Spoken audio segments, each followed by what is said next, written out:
미디어 협동조합 서영석 이사장의 서영석 타임스.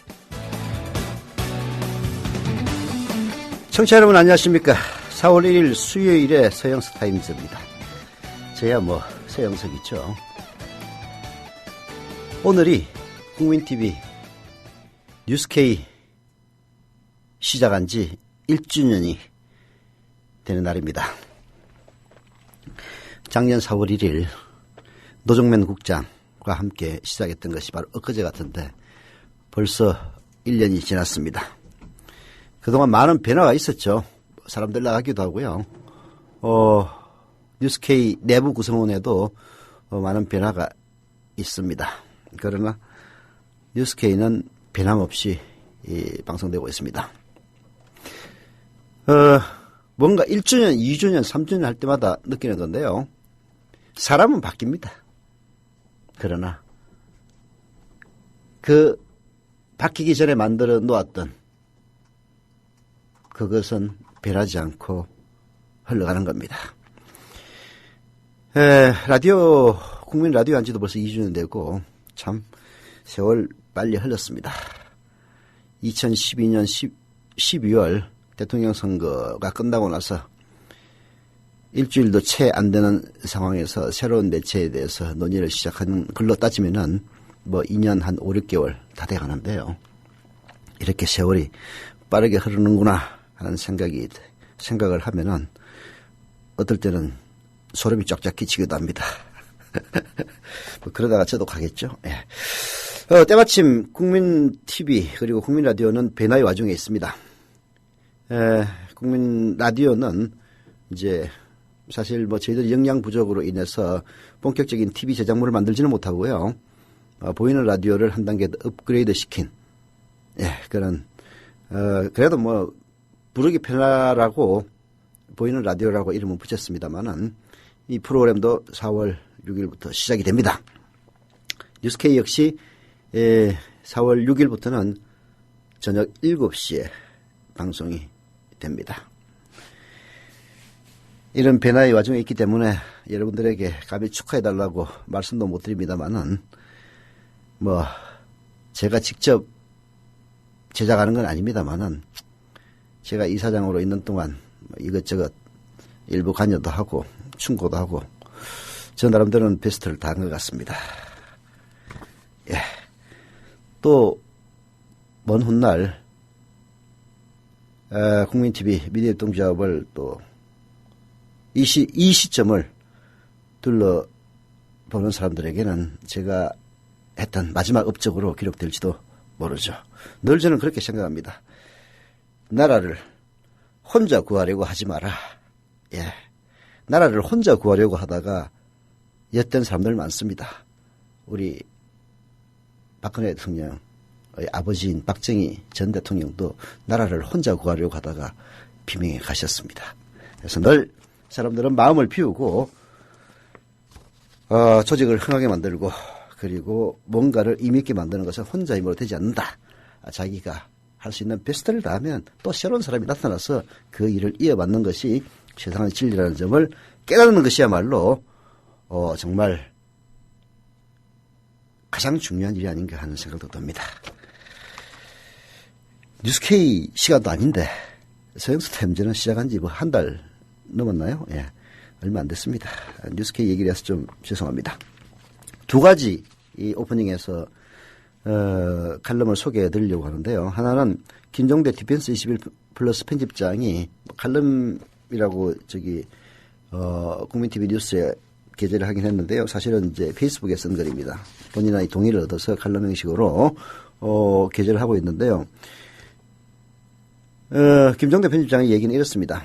북한 핵능력, 북한이 핵무기를 어느 정도 보유하고 있느냐, 그 능력이 어느 정도 되느냐에 대한 미국의 말 수시로 바뀐다라고 지적을 하고 있습니다. 작년 10월 25일만 하더라도요. 스캐프로티 주한미군 사령관 기자회견에서 북한이 핵탄두 소형화 기술을 갖고 있는 것으로 믿고 있다. 이렇게 얘기를 했습니다. 실제로 핵탄두 소형화에 성공했는지 알 수는 없지만은 그렇게 믿고 있다. 따라서 이런 분석은 사실관계에 근거하는 것은 아니다. 이렇게 얘기를 했습니다. 즉 작년까지 미국의 분위기는 북한이 핵탄두 소형화를 했을지도 모른다라는 것이 미국의 인식이었습니다. 핵탄두를 소형화하느냐 소형하지 않느냐 굉장히 중요합니다. 좀 이따 설명을 드리겠는데요. 사실 핵탄두 소형화에 성공했을지도 모른다는 얘기만 하더라도 바로 군사분계선을 마주 보면서 군사분계선을 그어놓고 마주 보면서 대결하고 있는 남한의 입장에서 기절초풍할 일이었죠. 그런데 올해 3월 19일 미국 전략사령부 사령관 헤이니 이 양반은 북한의 핵능력에 대해서 그들은 이미 핵능력의 일부는 소형화했다고 생각한다라고 북한 핵능력을 상향평가합니다. 여기에다가 북한이 잠수함 발사 탄도미사일 즉 SLBM 이게 잠수함 발사 탄도미사일을 갖고 있느냐 갖고 있지 않느냐 이도 굉장히 중요한 문제입니다. 북한이 잠수함 발사 탄도미사일을 개발하고 있다라고도 덧붙였던 겁니다. 잠수함 발사 탄도미사일 즉 SLBM을 갖고 있느냐 갖고 있지 않느냐는 굉장히 중요한데요. SLBM 즉 잠수함 발사 탄도미사일을 갖고 있다면은 아주 무서운 국가가 되는 겁니다. 즉 핵 억지력을 갖고 있다라고 평가를 받습니다. 사실 지상에 있는 기지는요 한 발씩 쏘고 나면 그 다음에 초토화됩니다. 서로 핵 한 발씩 맞고 가버리죠. 그래서 잠수함을 물 밑에다 집어넣고 거기에 핵탄두 미사일을 장착을 합니다. 이게 움직이기 때문에 쉽게 얘기해서 보복이 안 돼요. 따라서 핵탄두 잠수함 발사 핵탄두 미사일을 갖고 있는 국가는 까불면은 어디서 어떤 미사일이 날아올지도 모른다 이런 위협을 할 수 있기 때문에 매우 중요한 일인데요. 이것도 사실 남한으로서는 기절초풍할 일입니다. 왜 이런 식으로 불과 6개월 사이에 갑자기 북한의 핵능력이 상향됐다라고 미국이 얘기하는 걸까요? 상황의 변화가 있었습니까? 그렇지 않습니다. 북한이 그동안 핵실험 안 했습니다. 그리고 핵무기를 소형화했다는 어떤 증거도 없습니다. 그럼에도 불구하고 미국이 이렇게 북한의 핵능력을 상향시키고 썰레발을 떠는 이유가 어디에 있겠습니까? 사드 때문입니다. 사드를 배치하려고 그러는데 워낙 비싼 무기 아닙니까? 그래서 한반도에 배치하는 것만 해도 사실은 여러 가지 저항을 받습니다. 한국에 팔아먹는 것은 물론이고요. 배치만 하더라도 혹시라도 중국을 자극할지도 모르기 때문에 배치하는 것만 해도 상당한 저항을 받을 수가 없는데 이런 식으로 북한의 핵능력을 과장함으로써 결국은 우리 남한 사람들의 심리적 마지노선을 무너뜨리는 것이 아니냐라는 김종대 군사 전문가의 칼럼을 읽고 대한민국은 참 영원한 미국의 봉이구나 하는 그런 씁쓸한 느낌을 지울 수가 없었습니다. 참 김대중 노무현 정권 10년 동안에 남북한 교류가 많이 이루어지다 보니까 북한에 대한 잠재적인 두려움, 공포는 많이 없어졌습니다만은 북한이 핵 개발한 이후에는 그래도 역시 예측할 수 없는 정권이 너 죽고 나 죽자라면서 핵을 쏘면 어떡하나 이런 두려움이 있었는데요. 그런 두려움, 남한 사람들이 갖고 있는 두려움을 미국의 국익에 이용하고 거기에 놀아나는 정권들을 보면은 참으로 안타깝고 도대체 대한민국의 독립은 과연 언제쯤 이루어질 것인가 하는 그런 생각마저 듭니다. 하나 더 소개하려고 그랬는데요. 워낙 주제가 다른 거라서 생략하고요. 본론으로 들어가겠습니다. 잠시 광고 듣고 서영스타임즈 본격적으로 시작하겠습니다. 주 기자님, 지난 주말에 콘도 다녀왔는데 진짜 좋았대. 주 기자님은 콘도 회원권도 갖고 있나 봐요? 부럽다. 이번에 회원권 114 거래소에 의뢰해서 싸게 구입했다는데? 콘도 회원권은 비싸지 않아요? 회원권인데? 근데 이 콘도 회원권이라고 다 비싼 게 아닌가 봐. 회원권 114에 알아보니까 종류도 많고 다양한 상품들 엄청 많던데? 그러면 우리도 봄 여행 한번 알아볼까요? 콘도는 회원권 114에서 구입하고요. 02-544-6114번 02-544-6114번 회원권 114는 인터넷과 모바일 앱에서도 검색할 수 있습니다. 콘도 회원권 거래는 회원권 114 02-544-6114번으로 바로 전화해보세요. 지상철 조합원 신청 광고입니다. 강화대교 앞에서 개념 부부가 만드는 개념 곰탕 연지연 곰탕. 연지연이란 가마솥의 장작불로 온종일 구워내는 곰탕을 서로 나누어 이어지는 인연이란 뜻입니다. 연지연 곰탕이 민주주의를 열망하는 조합원 여러분과 국민의 건강을 책임지겠습니다. 곰탕 포장 판매는 한 팩 800g에 7,000원이며 7팩 이상은 무료 배송으로 드립니다. 연지연 곰탕은 강화대교 입구에 위치해 있습니다. 단체 주문 예약 및 포장 주문 전화번호는 010-7252-1114, 010-7252-1114, 031-989-9968. 조합원 단체 예약은 10% 할인해드립니다.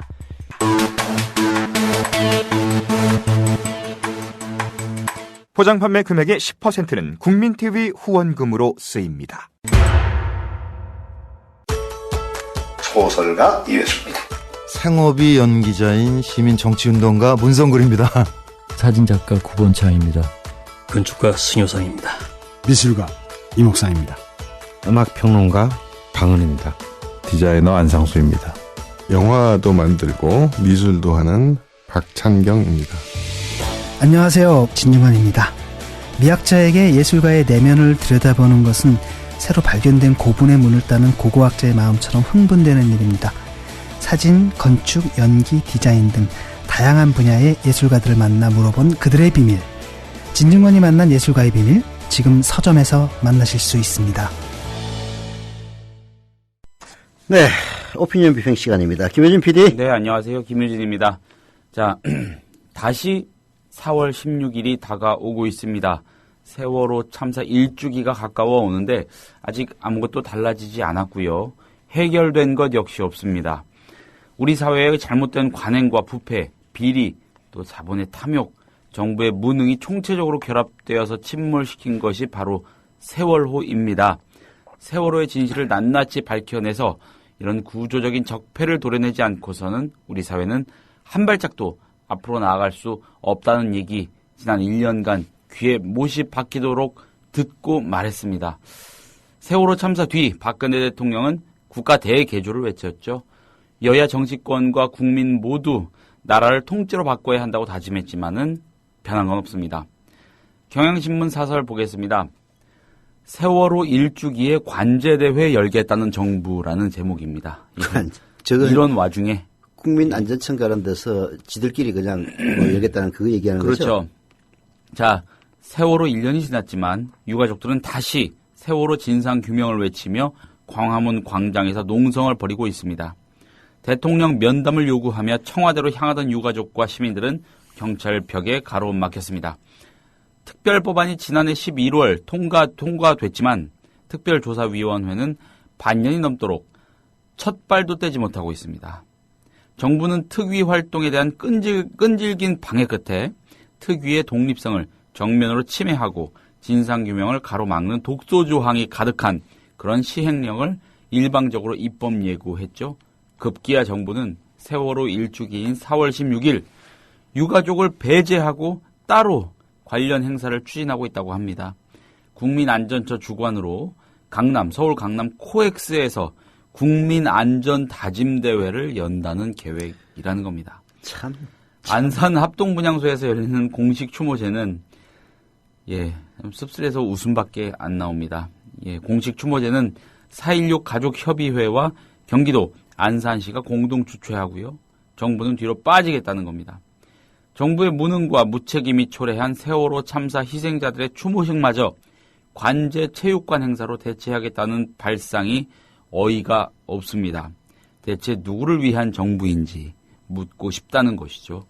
오죽했으면 여당 원내대표가 물론 이런저런 정치적 이해를 둘러싼 계산이 있었겠지만 어쨌든 관변대회를 백지화하고 세월호 참사 1주기 추모제를 정부가 공식 주관해달라고 촉구하고 나서기까지 했겠습니까?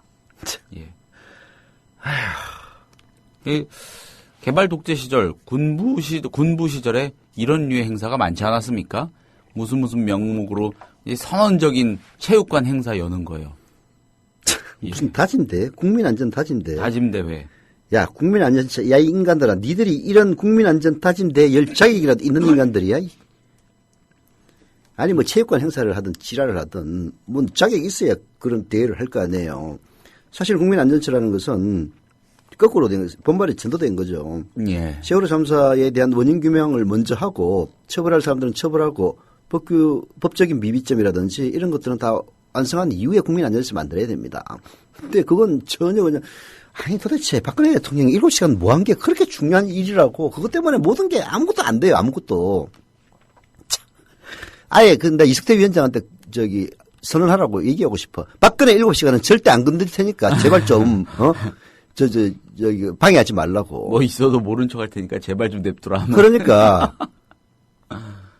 진짜 그런 선언이라도 한번 했으면 좋겠어요. 박근혜 대통령을 안심시키게.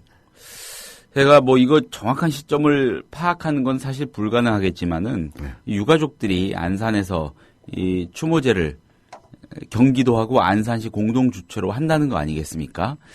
추측인데 아마도 이 행사 계획이 잡힌 다음에 정부가 사실상 유가족들이 보기에는 마치 어기장 놓듯이 맞불 그런 느낌으로 잡은 것 같은 인상이 짙어가지고 더 답답하네요.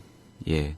경기도 안산시, 경기도는 지금 남경필 지사가 이끌고 있는데 남경필 지사는 흔쾌히 이걸 도와주기로 했나 봅니다. 그래도. 네. 아니 난 참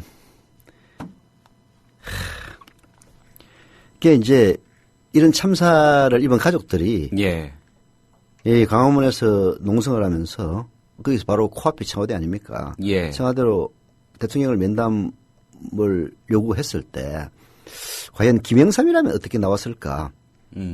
DJ라면 어떻게 나왔을까? 노 대통령이라면 어떻게 나왔을까? 이명박이라면 어떻게 나왔을까? 이걸 생각해 보거든요.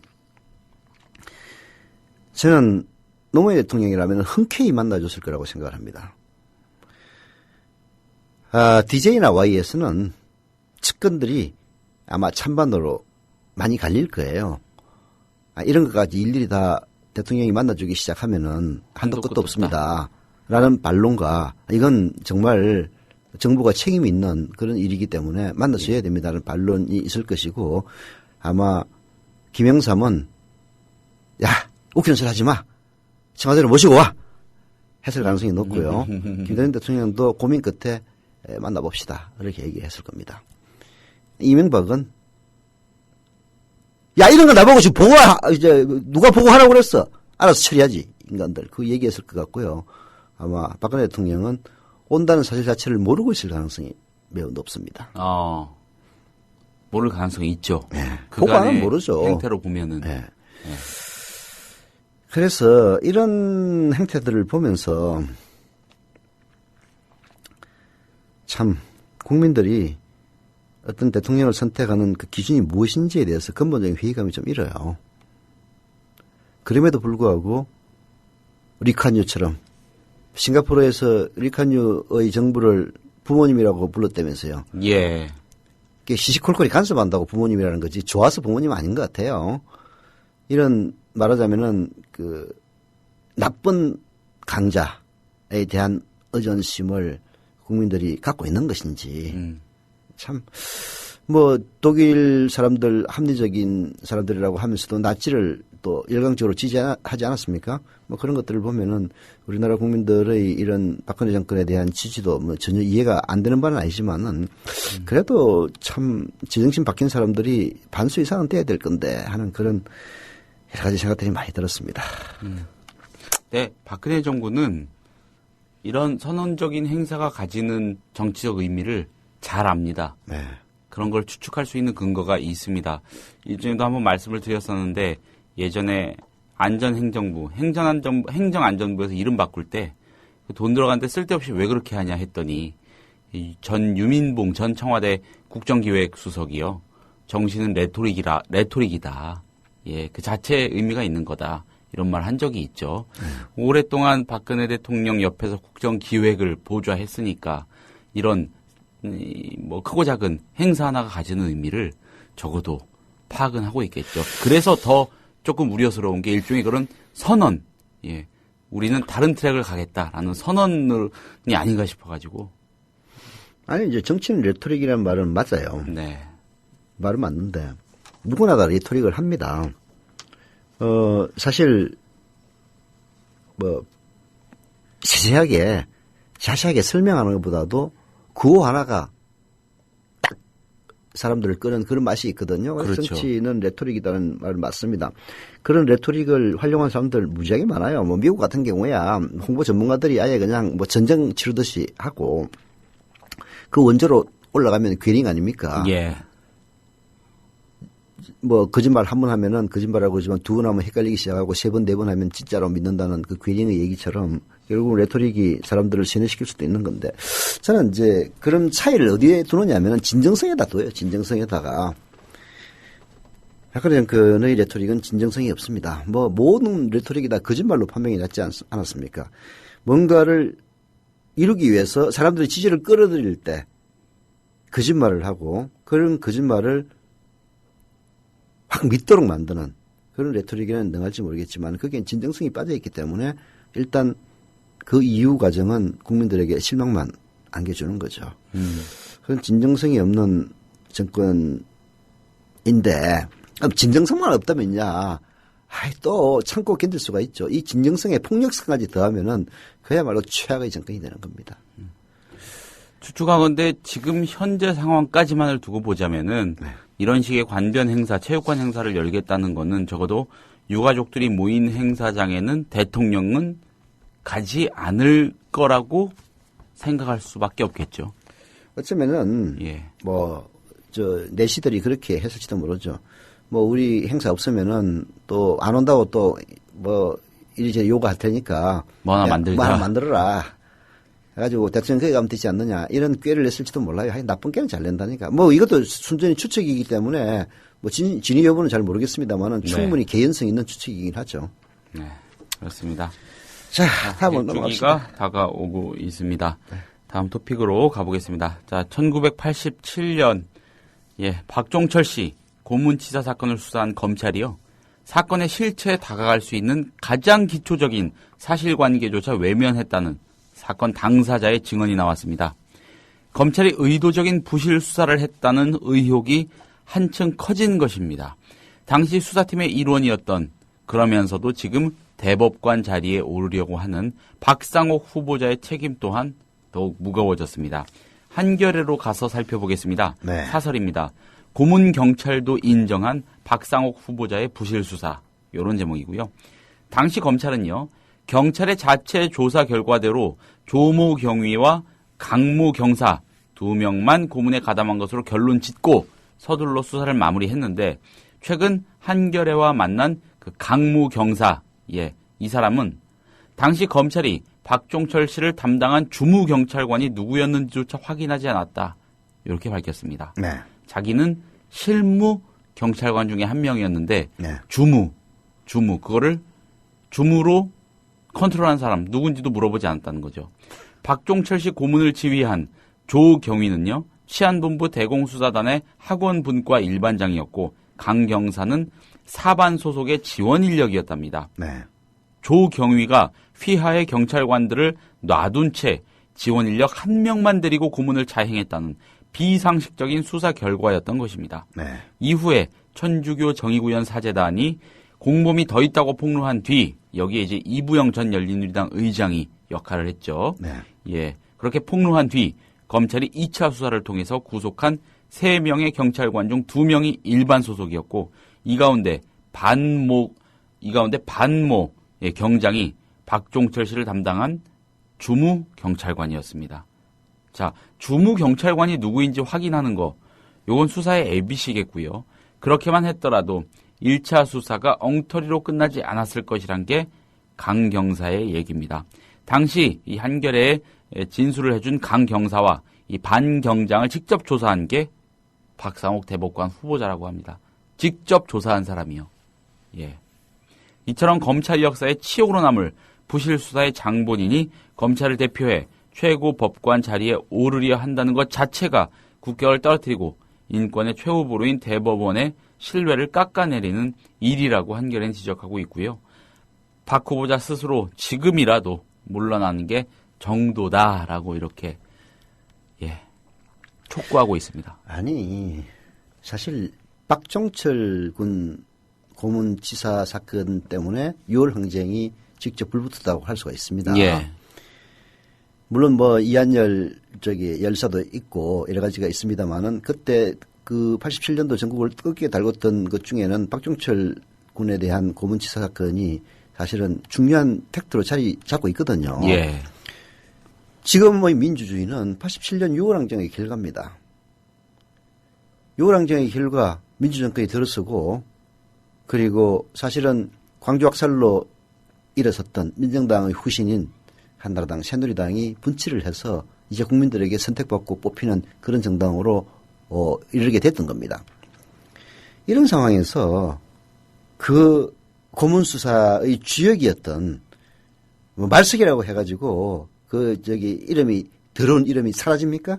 그런 사람을 대법관 후보로 추천하는 지금 양성태 대법원장의 그 뇌 구조도 이건 진짜 상식 이하입니다. 도대체 역사의식이라고는 짓거리만큼도 없는 사람이에요. 아니 이 민주주의가 사실 대법원들도 박정희 때는 법관들도 자기 마음대로 판결 못했습니다. 그렇지 않습니까? 제대로 판결 못하면 중앙정보부에 끌려가가지고 어떻게 지도세도 모르게 훅 갈지도 모르는데 그런 위협 속에서 살아왔던 사람들 아닙니까? 심지어는 사법부마저도. 지금의 자유, 지금의 판단, 자유로운 판단이 근원이 됐던 것이 87년 6월 항쟁.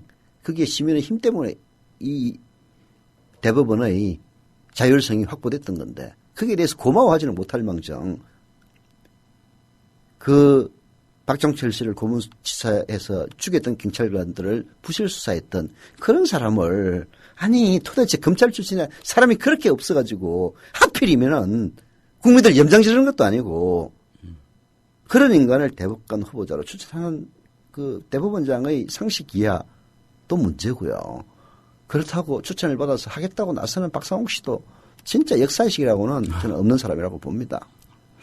박상옥 씨의 일관된 주장은 말석 검사여서 나는 몰랐다. 그런 은폐 축소의 시도가 있었는지도 몰랐다. 계속 이렇게 해명하고 있는 거, 변명하고 있는 거 아니겠습니까? 그냥 변호사는 하시지 뭘. 그러니까 모르겠습니다. 저는 개인적으로 그렇습니다. 그게 사실이라고 해도 대법관이라는 그 위치가 갖는 상징성 때문에 그냥 논란 자체가 일면 안 되는 자리 아니겠습니까? 그래서 안 된다고 생각하지만 지금 속속 나오고 있는 기사들이 보여주는 것은 그 말조차 거짓말이었다는 거잖아요. 예. 직접 수사를 했는데요. 예. 그러니 뭐 사실 뭐 이 사람이 진짜 했느니 안 했느니 대법관을 시켜줄 거니 말 거니 이런 걸 가지고 논란을 벌일 때도 아닌 거죠. 어떻게 보면 그렇지 않습니까? 그때 대공수사 강민창이 하기 전에 박채원이었나? 박채원이가 그때 뭘 했지? 하여튼 박채원이가 그랬다며 이 두 사람한테 야 니들이 좀 안고 가라. 그래가지고 다 뒤집어 썼던 것 아닙니까? 그때 마침 이부영 씨가 깜빵에 있었을 거예요. 네. 그래가지고 거기 있는 사람들 만나가지고 야 이건 진짜 잘못된 거다. 양심선언 해라. 아마 그렇게 해가지고 됐을 겁니다. 정확한 기억은 잘 안 나는데 아까 이부영 씨 얘기했죠. 그거를 천주교 정의구현사재단 이 메뉴에 왔을 때 얘기를 해가지고 이제 이렇게 됐던 건데 박채원이가 그 두 사람 보고 야 니들 안고 가라라고 얘기를 했다는 거는 검찰하고도 다 입을 맞춰놨으니까. 그렇죠. 자 니들만 그냥 가면 돼. 그 배경에는 뭐가 있겠습니까? 나중에 우리가 잘 봐줄게. 사실 경찰은 검찰의 수사 지휘를 받으니까요. 그때 만약에 이게 6월 항쟁으로 번지지 않고 그냥 묻혔으면요. 이 두 사람 깜빵에 있다가 나중에 나와가지고 어디 경찰 하부 어디 취직시켜줘가지고 그렇게 했을지도 몰라요. 사실은. 그때 검찰하고 입을 맞췄을 때 누가 했겠습니까? 누가? 박상욱 씨가 자기는 무죄하다고 주장하는 것은 진짜 염치 없는 주장입니다. 아니 설사 무관하다고 치더라도 저 같으면은 그냥 그만두겠어요. 무슨 가문의 영광이라고 그렇게 해가지고 되면은 근데 참 인간 됨됨이라는 게 다들 다 제각각의 모양이에요. 신영철도 그렇고 그렇게 해서 대법관을 하고 싶나 봐. 아이고, 참. 근데 생각해보면은, 글쎄요. 이미 이런 논란을, 그러니까, 그렇잖아요. 안상수 창원시장 같은 경우도 이 당시에 관여했던 검사였잖아요. 그러니까 생각해보면은 많은 사람들이, 많은 그런 흔적을 꼬리표처럼 달고 있는 사람들이 우리나라 곳곳에서 영전해가지고 기득권을 누리고 있습니다. 권한을 행사하고 있고요. 아니, 이명박이가 대표적인 케이스 아닙니까? 그냥 그 촛불에 아주 그냥 진지를 치면서, 야, 저기 나온 놈 다 잡아 넣어. 해가지고 검찰이 마구잡이로 기소하고 실제로 뭐 약식 재판 때리고 벌금 때리고 나라를 다 안 했습니까? 그건 지랄이었어요, 지랄. 그렇게 해서 다 나중에 뭐 다는 아니지만은 대부분 무죄 판결을 받습니다. 근데 무죄 판결을 받았으면은 마구잡이로 기소한 놈을 갖다 처벌을 해야지. 그렇잖아요. 검찰이 위치를 추락시킨 놈들 아니야. 다 영전시키잖아요. 그 영전 받아가지고 지금 검찰 지금 중간 간부로 하려고 인간들도 내 누군지 아마 가슴에 손을 얹고 뜨끔해가지고 야, 이 정권 바뀌면 나도 엎어서야 되는 거 아닌지 몰라. 이질하고 있을지도 모릅니다. 참고로요. 갑자기 또 떠올랐습니다. 그 BBK 검사 최재경 검사 기억하시죠? 네. MB 정권 이후로 그걸 시작으로 해가지고 영전했죠. 기수들 다 제끼고 기수를 뒤집는 인사라고 하죠. 수사기획관, 대검 거치고 서울지검 3차장 거치고 여기저기 영전했다가 인천지검장으로 유병헌 못 잡아가지고 책임지고 물러난 그 최재경 검사가 경향신문 내 인생의 책 연재물 아시죠? 네. 거기에 이번 주에 연재를 하고 있더라고요. 굉장히 흥미로워가지고 제가 조간 브리핑에서 소개를 해드린 바 있습니다. 검사들 얘기 나오니까 갑자기 생각이 났습니다. 예. 아무튼 요 박상옥 씨 이야기 이따가 PD 브리핑에서 다른 맥락으로 조금 더 짚어보도록 하겠습니다. 네. 다음 토픽으로 넘어가시죠. 예. 자, 경상남도가요. 무상급식을 폐지하면서 선별복지대 보편복지 논쟁이 다시 시작된 그런 분위기입니다. 홍준표 지사는 학생들의 무상급식 예산을 폐지하면서 그 돈으로 가난한 학생들의 교육복지 사업에 쓰겠다. 이렇게 말을 하는데 바로 이게 전형적인 선별복지겠죠. 경북대 경제학과 이정우 교수는요. 무상급식할 돈을 아껴서 다른 요긴한 데 쓰자는 게 홍 지사 생각인데 이건 하나만 알고 둘은 모르는 것이라고 조목조목 반박을 합니다. 오늘자 경향신문 시대의 창이라는 칼럼을 통해서입니다. 소개해 보겠습니다. 제목은 싼 게 비지떡 선별복지의 함정입니다. 뭐 홍준표 얘기를 뭐 반박까지 하나. 예. 자, 보편주의와 비교할 때 선별주의는요. 우선 예산이 적게 들어 보이지만 결코 싼 게 아니라고 합니다. 가난한 사람을 선별하는데 큰 조사 비용이 들고 네. 선별에서 빠진 어려운 사람이 발생하고 가난하지 않은 사람이 속여서 나랏돈 빼먹는 부정이 생기고요. 선별로 인해 가난한 사람들이 마음의 상처를 받고 복지는 가난한 달동네 사람들을 위한 것이니 나하고 상관없다는 반복지 의식도 함양합니다. 그리고 국민들이 세금 내는 것을 거부하게 만들어서 복지국가 건설을 방해합니다. 그래서 선별주의 복지를 하는 대표적 국가인 미국은 아직도 복지 기피 국가로서 사람들 살기가 어렵고요. 사회가 불평등하고 사람들이 모래알처럼 흩어지고 거리에 거지가 많고 범죄도 많은 나라이죠. 그러니 선별주의는 결코 싼 게 아니고 좋은 것도 아닙니다. 들어가는 비용이 이렇게 크다는 얘기입니다. 네. 그에 비해 보편주의를 하는 북유럽은 훨씬 평등하고 인간적인 사회를 만드는데 비교적 성공하고 있죠. 선별주의를 하는 나라보다는 보편주의를 하는 나라의 재분배 효과가 크고 소득 분배도 양호합니다. 자, 싼 게 오히려 비싸고 비싸 보이는 게 거꾸로 싸다고 하는 역설적 현상이 복지에서 벌어지는 것이다. 이런 얘기입니다. 그래도 선별주의가 우선 돈이 적게 들어 좋다고 우기는 사람이 있다면 이런 질문을 하고 싶다고 이정우 교수는 말합니다. 왜 군대는 무상급식 하나? 왜 우리나라 초등교육은 소득을 조사해서 교육비를 차등 부과하지 않고 무상 의무교육을 하나? 왜 국민연금, 건강보험, 고용보험, 산재보험 등 4대 사회보험은 보편주의를 하나? 홍 지사는 예산이 부족하니 예산을 학교 급식에 쓰지 않고 저소득층 아이들 교육 지원에 쓰겠다고 합니다. 자, 스웨덴, 핀란드가 학교 무상급식을 시작한 것은 1인당 국민소득이 $1,000도 안 될 때였습니다. 소득이 25,000달러가 넘는 한국이 아직 가난해서 예산이 부족해서 무상급식을 못한다면 그건 핑계일 뿐입니다. 학교 무상급식 예산은 경남 예산의 0.5%도 되지 않는다고 합니다. 홍 지사에게 묻겠습니다. 무상급식 이외 99.5%의 경남 예산 중에서 아이들 밥 먹는 것, 공부하는 것보다 더 중요한 항목이 과연 몇 개나 있는지. 아마 거의 없을 겁니다. 아이들 밥 먹는 거, 공부하는 거 둘 다 중요한 것입니다. 이정우 교수의 홍준표 주장이었습니다. 예. 스스로 똑똑하다고 자부하는데 예. 이정우 교수 이 칼럼에 한 반복 좀 해보라고 그러지. 예. 아마 할 말 없을 거야. 비슷하게 이 얘기만 계속할 것 같아요. 네. 아이 밥보다는 공부가 중요하니까. 예. 그러니까 논리에서 딸리면 그 다음에 억지를 씁니다. 예. 그게 이제 지금 남아있는 거는 억지밖에 없죠. 그 경남도가 잘 알아서 하더만 종북이라고. 예. 종북이라는 게 억지거든요. 그게 사람 얘기 한참 말다툼 하다가 논리에서 딸리면은 야, 너 왜 반말해 이 새끼야? 이렇게 이제 나오거든요. 그렇죠. 그거 똑같은 논리입니다. 종북 논란이라는 것도 결국은.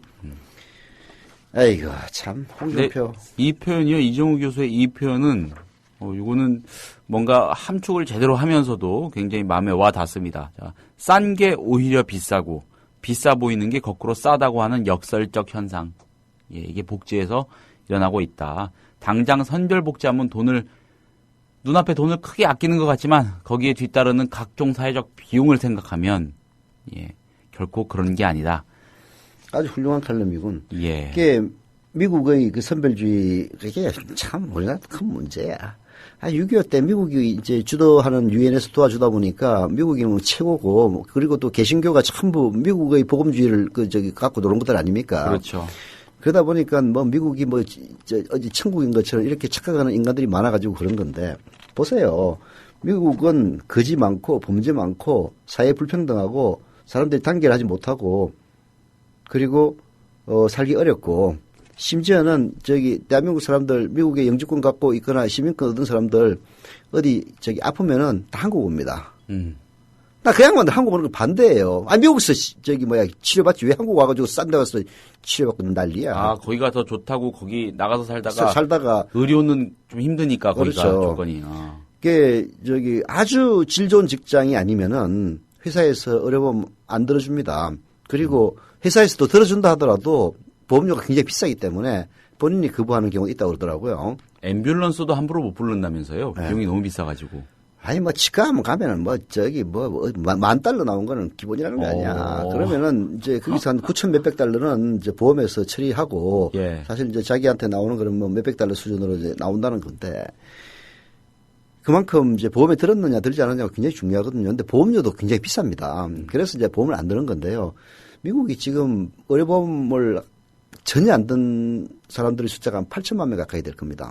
우리나라 인구보다 많아요. 4천만 명인지 8천만 명인지 정확하게 기억은 잘 안 나는데 여하튼 한국 사람들도 거기 가가지고 잘 살지는 못하지 않습니까? 성공을 했다 치더라도 극히 일부를 제외하고는 의료보험 안 들죠.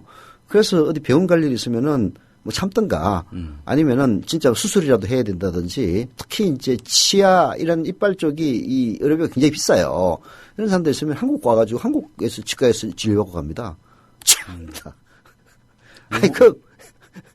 그런 나라가 뭐가 좋다고 미국 하면서 선별주의라는 것도 결국 미국식으로 하겠다는 얘기 아니에요. 그러니까 홍준표야 무슨 미국이 좋아서 그런 거겠어요. 사실 이제 홍준표가 그런 노림수를 갖고 있는 그 저변 환경은 이해는 됩니다. 용납은 할 수 없지만은 사실 여권은 뚜렷한 후보가 없는 상황이에요. 이제 김무성이 있긴 있습니다만은 김무성도 이렇게 아주 딱 부러지게 압도하는 후보는 아니거든. 과거에 2007년도에 한나라당이 가장 빛났던 시대. 1위는 이명박이하고 2위는 박근혜가 하고 3위는 손학규가 했던 그 시대를 생각하면은 시원찮은 후보들이지. 그래서 홍준표가 만약에 보수의 지지를 받을 수 있다면은 내가 김무성보다 못할 게 뭐가 있느냐. 내가 모래시계 검사하고 어쩌고 모래시계 검사가 뭔지 그렇죠. 잘 모르겠지만은 하도 모래시계 검사하니까 내가 하는 얘기예요. 전 그게 뭔지는 잘 모릅니다. 모래시계는 전 어디 사우나 가가지고 밖에 못 봐가지고 요즘은 그거밖에 없잖아요. 옛날에 SBS 드라마. 드라마입니까? 모래시계. 굉장히 인기가 많았던 그 모래시계. 극중에 등장하는 검사 실제 모델이 홍준표. 근데 그 나중에 검사여서 아니 나도 얼핏 듣긴 들었는데 그 사실은 또 아니라며. 하여튼 그거야 뭐 일단 지리 여부를 제껴놓고 홍준표 입장에서는 내가 김무성보다 못할 게 뭐가 있느냐. 보수 본류의 지지를 받을 수 있다면은 나도 여권의 후보로 우뚝 설 수 있다. 그 보수 본류의 지지를 받는 게 뭐냐. 안보, 그다음에 무상. 여기서 슈퍼 강경 반대하는 거다. 저는 뭐 그런 전략 하에서 움직이지 않았느냐라는 그런 의심이 들고요. 슈퍼 강경 반대. 네.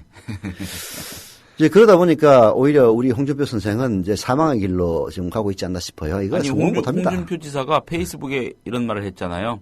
지금 같은 시대는 욕먹는 리더십이 필요하다. 욕먹겠다. 그래서 박근혜 길을 가시겠다는 얘기야? 뭐 불통하고. 그런 건지 모르겠는데 욕먹겠다. 예. 그러니까 더 점심 드시라고 같이 사람들이 더 미워하는 거예요. 이게 홍준표는 아마 내가 보기에는 정치적으로는 끝장나지 않았나 싶어요. 물론 아무리 뭐 사실 보수 본류라는 게 대한민국에 존재하지도 않는 그 허상입니다. 그래서 홍준표의 야심이 그거였다면은 저는 뭐 실패로 끝나지 않을까, 그리고 더 비참하지 않을까 하는 그런 예측을 해봅니다. 네, 자 잠시 전하는 말씀 듣고 다음 코너로 이어가겠습니다. 네. 지금 여러분께서는 관록의 정치기자 서영석 미디어 협동조합 이사장이 진행하는 서영석 타임즈와 함께하고 계십니다.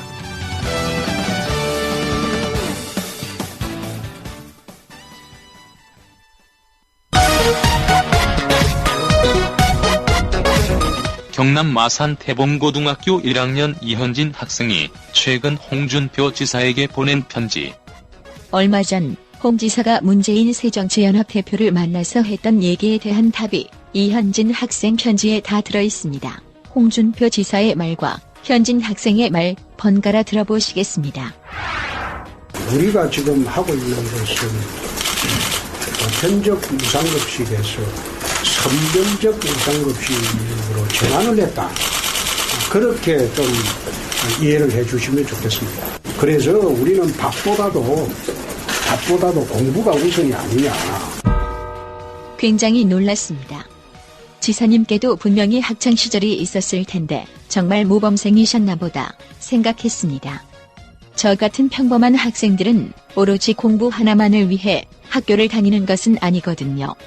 학생들에게 학교는 그냥 공부하러 가는 곳이 아닌 삶의 전부가 담겨있는 작은 우주입니다.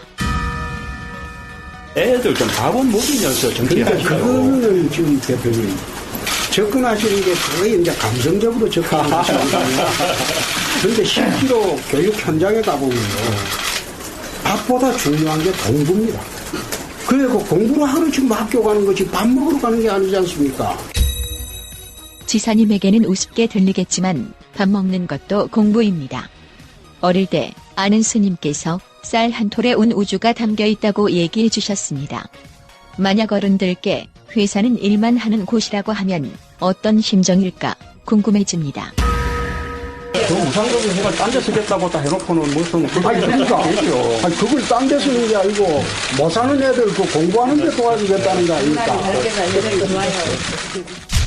가난한 아이에게 복지 혜택을 더 준다는 선별복지, 우리도 반대하지 않습니다.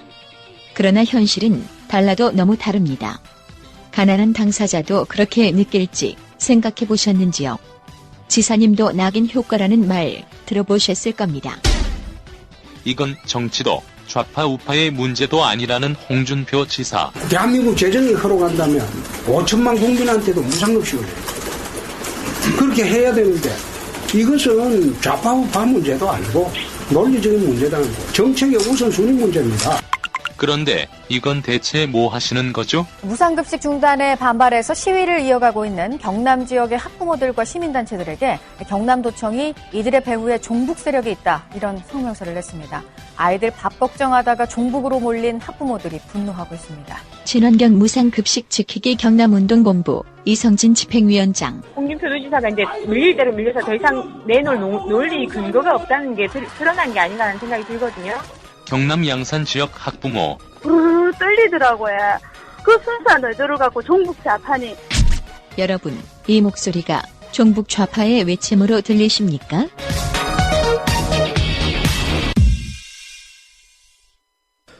예, 방금 들으신 이 작품은 우리 김효진 PD가 만든 겁니다. 자, PD 브리핑으로 넘어가죠. 김효진 PD. 네. 오늘 주제는 뭡니까? 오늘 PD 브리핑은 2번 죽은 박종철이라는 키워드로 잡아봤습니다. 네. 자, 얘기를 시작해 보겠습니다. 검찰이요, 1987년 이 서울대생 박종철 씨가 이 고문으로 사망한 직후 가족 동향 등을 시시각각 사찰에서 법무부에 보고했던 것으로 밝혀졌습니다. 사건 발생 당시 경찰의 짜맞추기 은폐 수사를 사실상 방조했던 검찰이 정작 박 씨 유족들의 동향 및 박 씨 사망 사건에 대한 대학가 동향 파악에 더 적극적으로 나섰던 겁니다. 네. 의심은 해왔지만은 이게 확인이 됐다고 하니까 의미는 있는 것 같습니다. 네. 정의당 서기호 의원, 박 씨 사건 수사팀 검사였던 박상옥 대법관 후보자의 국회 인사청문회를 앞두고요. 국가기록원이 보관 중인 정부 문서를 열람했더니 이런 사실이 확인됐다고 어제 밝혔죠. 네. 자, 1987년 법무부 검찰국, 진짜 막강한 곳이죠. 여기 지금도 막강하죠. 법무부 검찰국은요. 네. 이 검찰국 검찰 제3과가 생산해서 현재 국가기록원이 보관 중인 고문치사라는 제목의 문서차를 보면은요. 네. 당시 검찰이 박 씨 가족의 동향을 얼마나 세심하게 사찰했는지가 드러납니다. 특히 서울지검과 박 씨 가족들이 살고 있던 부산지검은요. 사건 발생 직후부터 박 씨의 아버지와 어머니, 형, 누나에 대해 지속적으로 동향 보고서를 작성해서 법무부에 보고합니다. 경찰서 정보과하고 국정원 작품이구만. 동향 보고서의 내용 중에는요. 박 씨의 아버지, 박종철 씨의 아버지 박정기 씨가 누구와 만났는지, 네. 조의금을 누구로부터 얼마나 받았는지, 국가를 상대로 소송은 준비하고 있는지, 야당 인사들을 접촉하고 있는지 등이 포함되어 있다고 합니다. 박 씨 가족 개개인이 수사 결과를 받아들이고 순응하는 편인지, 불만을 토로하며 반항하는 편인지 등등 가족별 성향까지 분석한 다음에 순화 가능성에 대해서도 보고한 일이 있다고 합니다. 이 순화라는 말이 전두환 때 나온 얘기인데 이게 순화 교육시킨다는 게 삼천교육 때문에 하는 거였어요. 예. 아, 참 진짜 무지막지한 그런 시절이었습니다. 예. 저는 참 이해가 안 됩니다. 예. 이 시절에 또렷한 기억이 나는 나이로 살지 않아가지고 그런 것 같습니다. 87년. 예. 심지어 부산에 거주하는 가족들이 박 씨의 형 박종부 씨의 결혼 문제로 서울에 왔을 때에도 검찰의 사찰은 계속됐다고 합니다. 검찰이 뭐 직접 했겠어요. 경찰 정보과를 시켰겠지. 예. 검찰은 박 씨 가족들이요. 네. 서울에 몇 시에 도착했고 박종부 씨의 약혼녀를 언제 어디서 만났는지 파악해서 보고했다고 하고요. 네. 신혼집을 구하기 위해서 어디로 갔고 숙박을 위해서 몇 시에 어느 여관에 묵었는지도 동향 보고에 포함이 됐습니다. 자, 당시 정부가 박 씨 가족을 회유하려 했던 정황도 드러났습니다. 부산지검은요, 부산시 수도국장, 영도구청장 등이 박정기 씨를 접촉해 순화하고 있다면서 가정 형편을 상세히 보고합니다. 부산지검은 서울대, 고대 등의 학보사 기자들이 박 씨 가족을 방문한 동향도 빠뜨리지 않고 보고합니다. 그렇게 감시를 하고 있었다는 얘기구만. 그렇죠. 근데 지금 계속 제가 열거를 해드렸잖아요. 네. 정말 촘촘하죠. 정말 촘촘하게 모든 걸 동원해서 모든 요소를 감시하고 있습니다. 도청도 했나? 이거 어떻게 알고 어디 가는지를 알려면은 도청도 했다는 얘기 아니야? 도청도 했을 거라고 충분히 추측을 해볼 수 있겠죠. 네. 자, 검찰은요, 박종철 씨 사건 관련 재판이 열릴 때마다 법정의 주변 상황을 보고하기도 했답니다. 이 문서철에 포함된 전체 문건 29건 가운데 연행 피의자 변사 사건 발생 보고와 박종철 사망 사건 수사 상황 보고를 제외한 27건 모두 박 씨 사건 수사와 직접 관련이 없는 동향 보고 및 정보 보고였다고 합니다. 이 보고서들은 서울, 부산, 대구, 광주, 춘천 등 각 지검에서 만들어서 법무부에 수시로 보고한 것을 묶은 겁니다. 문건들은 각 지검의 공안부 검사 명의로 작성이 됐다고 하고요. 어쨌든 주체는 검찰이었죠. 네. 특히 공안검찰, 공안검사. 박 씨의 형 박종부 씨, 불쾌하고 당황스럽다. 당시 주변에 경찰은 많았지만 검찰까지 그렇게 하고 있었다는 것은 처음 알았다. 당시 경찰과 검찰이 한통속이었다는 것이 드러난 것이다. 이렇게 언론 인터뷰에서 밝혔습니다. 네. 자, 한겨레 신문 박용현 논설위원이요. 지난 2월에 28년 된 막내 검사의 응석이라는 칼럼을 썼습니다. 박상옥 씨 논란이 불거져 나오기 시작한 시점이죠. 예, 이 논란을 둘러싸고 1987년을 회고하는 내용이 칼럼에 담겨 있습니다. 이런 내용입니다. 한 토막 소개를 좀 해보겠습니다. 세상이 한없이 궁금하고 또한 한없이 두려웠던 대학 1학년 1987년 기침과 두근거림으로 가슴이 희뿌였던 그해 거리와 함성들 6월 피고진 꽃들과 습기 가득했던 대기 민주화 운동의 승리라고 기록된 그 시간은 저 추상적 단어가 다 품지 못하는 고뇌와 방황, 공포와 분노, 연민과 사랑으로 점철된 숱한 개인들의 삶의 한 시기이기도 했다. 한 학년 위였던 하숙집 형은 그 시간 속으로 익사한 경우다. 가난한 시골집 장남으로 제 학업은 물론 집안까지 건사해야 했고 거기에 부모님 기대를 배반하며 학생 운동회까지 뛰어들었으니 20살 젊은이의 정신은 얼마나 부대꼈을까.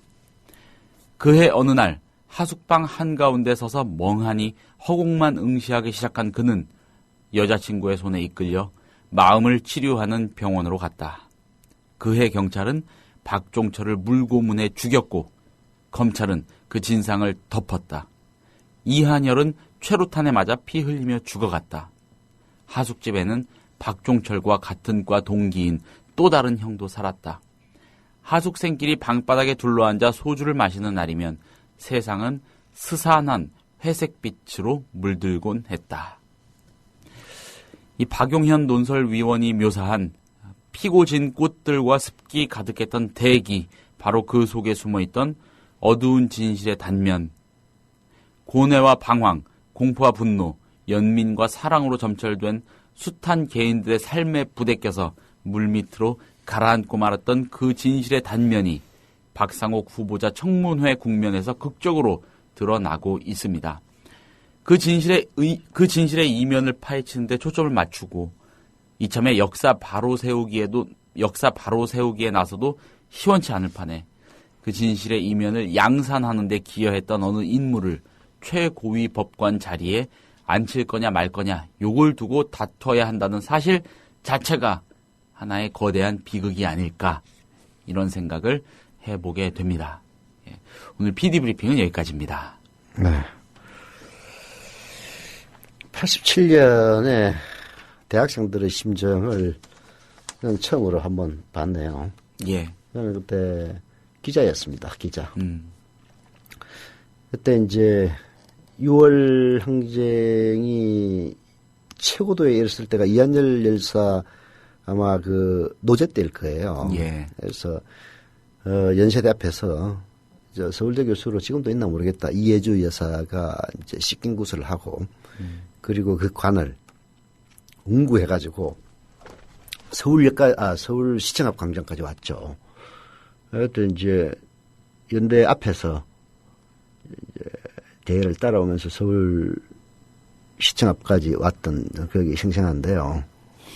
그때 뭐 기자로서 취재를 하는 건지 그때 체류탄이 그냥 막 난무하고 난리가 났었어요. 그래가지고 뭐 눈에서 흘러내리는 게 눈물인지 아니면 체류탄 때문인지 모를 정도 참 암담했던 그런 시기였습니다. 그래도 많은 넥타이 부대들이 나와가지고 그 시위에 동참하고 결국은 이제 6월 29일 노태우의 이른바 쏘기구 선언이라고는 합니다만은 항복설은 결국은 호원철폐.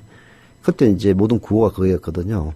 그게 전두환이 체육관에서 뽑은 그 선거, 그 헌법을 계속 지키겠다. 그게 호원이었어요. 예. 호원철폐. 그리고 대통령 직선을 쟁취하게 됐던. 사실 지금 아마 역사가 그렇게 기록할 겁니다. 지금의 이 민주주의를 87년 체제라고 분명히 기록할 거예요. 근데 그 87년 체제의 배후에서 그 독재의 주구 노릇을 했던 이런 인간들이 지금 이명박근혜 정권 7, 8년 되면서 다 기어 나와가지고 저렇게 뭐 대법관을 하겠다는 이런 소리를 하는 거 있는 거 보면은 참 진짜 억장이 무너집니다. 억장이 무너져요. 자와다가 조사를 하고요. 네. 역사의 심판대회 세워도 어떻게 보면 모자랄 정도로 가슴에 한이 서린 사람들이 이렇게 아직도 다 눈을 시퍼렇게 뜨고 생생하게 살아있죠. 근데 이렇게 박정희를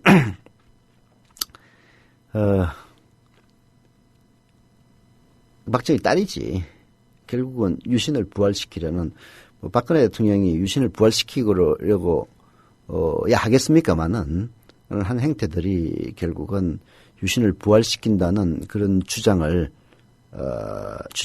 사실 설득력이 있는 그런 근거를 제공해 주니까 사실 그런 일들이 이 대명천지 일어나야 하느냐 하는 것들을 생각하면은 진짜 가슴 답답하기를 말할 수가 없죠. 예. 박용현 논설위원이 묘사한 그 시기의 정경도 한번 넣어봤는데, 네. 예, 이사장님도 그때 생각이 많이 나서 생각이 좀 잠기시는 그런 눈치군요. 네. 예. 그때 20대셨죠, 그래도? 87년이면 내 딱 31때지. 아, 30대셨구나. 네. 아무튼 이 시대의 공기는 공감하시겠습니다. 예. 그 이제 표현에 예. 이런 세대가 그 세대를 살았던 사람들이 기억에 굉장히 중요한 역할을 합니다. 60년 4.19 때 대학 생활을 했던 사람들, 그런 사람들은 지난번에 내가 시로도 한번 김강규 시인의 시를 한번 소개해 드린 적도 있습니다만은 그 4.19 혁명이라고 하는 그 시대의 열기가 그때 대학생으로 살았던 모든 사람들에게 평생 화인처럼 남는 거죠. 저희들은 오히려 거꾸로입니다. 저희들의 기억은 유신에 딱 매몰되어 있습니다. 제가 고등학교 때 유신을 맞이했고요. 그리고 대학 시절에 그 유신이 점점 절정으로 올라가던 시절이었고, 그리고 제가 군대 입대해가지고 상병 시절에 박정희가 사살당했습니다. 그래서 우리들의 기억은 그리고 나서 또 전두환이가 들었었잖아요. 복학해가지고 대학 다닐 때는 또 전두환 시대였어. 참 불행한 시대를 산 거지. 그래서 대신 그 불행한 시대를 살았던 것만큼 어지간한 불행에는 좌절하지는 않습니다. 그런 건 또 있더라고요. 오히려 87년 6월항쟁 같은 승리는 기자 시절에 맞이했으니까 그 감격이나 이런 것들이 대학생들보다는 좀 덜할 수밖에 없죠. 박용현 논설위원은 아마 대학 시절에 그런 경험을 한 것 같은데, 세월이 지나가가지고 이명박과 박근혜가 당선되고, 그리고 소고기 수입 개방을 반대하면서 촛불을 들었던 대학생 시절을 지냈던 사람, 그리고 세월호 참사에 항의하는 촛불을 들었던 시절을 살았던 대학 생활을 보냈던 사람, 이런 사람들은 또 세월이 지나고 나서 어떤 것이 화인으로 남을지 궁금합니다. 네. 자, 오늘 서영석 타임스는 여기까지 해야 될 것 같습니다. 들어주신 여러분 감사드리고요. 저희는 내일 오전 10시 30분에 다시 인사를 드리겠습니다. 자, 물러가겠습니다. 고맙습니다.